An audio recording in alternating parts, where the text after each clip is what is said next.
শরীয়তপুরের নড়িয়া উপজেলার কেদারপুর এলাকায় বাণিজ্যিকভাবে শুরু হয়েছে বস্তা পদ্ধতিতে আদা চাষ। সেখানকার আরও খবর জানিয়েছেন সহকর্মী বিধান মজুমদার। দিন দিন জনপ্রিয় হয়ে উঠেছে বস্তা পদ্ধতিতে আদা চাষ।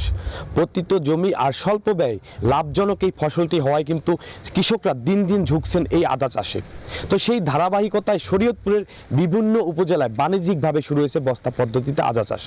আমি যেই জায়গাটিতে দাঁড়িয়ে রয়েছি এটি শরীয়তপুরের নড়িয়া উপজেলার কেদারপুর এলাকা। দেখতে পাচ্ছি এখানকার যিনি কৃষক রয়েছেন তিনি কিন্তু ইতোমধ্যেই তার যেই আদাগুলো এগুলো কিন্তু তিনি পরিচর্যায় কিন্তু ব্যস্ত সময় পার করছেন এবং কি কিছুদিন পরেই এই আদাগুলো তুলে কিন্তু তিনি বিক্রি করবেন। আমরা একটু কথা বলার চেষ্টা করব এই আদা চাষটি তিনি আসলে কিভাবে শুরু করলেন।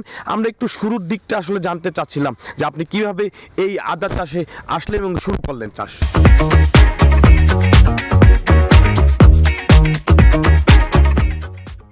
আলহামদুলিল্লাহ, আমি ইউটিউব সারিয়ার পরে দেখি মাসে আদা চাষ করতে আছে, তখন আমার ইচ্ছা হলো যে আমি আদা চাষ করবো। তা আমার জায়গা আছে, তারপরে আমি পরবর্তী 7,500 বস্তা আদা কিনে আদা চাষ করতেছি এবং ফলনও ভালো হয়েছে। সামনের থেকে ইনশাল্লাহ দাম হলো এখন কম, একটু বেশি আগামী কুরবানির দিকে ওটাই একটু দাম বেশি পাবো আর কি। তো আমার খরচা হচ্ছে 3 লাখ টাকার মতন, ব্যস্ত হলে হয়তো 10 থেকে 12 লাখ টাকা ব্যস্ত পারুন। পাশাপাশি স্থানীয় যে কৃষকরা রয়েছেন তার এই আদা চাষ দেখে তারা কিন্তু উদ্বুদ্ধ হচ্ছেন এই আদা চাষে। তাদের যে পতিত জমি রয়েছে তারা কিন্তু এই আদা চাষ কিন্তু তারা শুরু করবেন। পাশাপাশি আমরা কথা বলেছি এখানকার কৃষি সম্প্রসারণ কর্মকর্তার সাথে।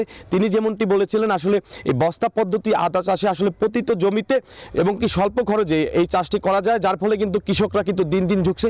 পাশাপাশি কৃষি বিভাগ থেকে তাদের সব ধরনের সহযোগিতা তারা করছেন এমনটি কিন্তু তারা জানিয়েছিলেন। তো শরীয়তপুরের আদা চাষের সর্বশেষ তথ্য ছিল এই।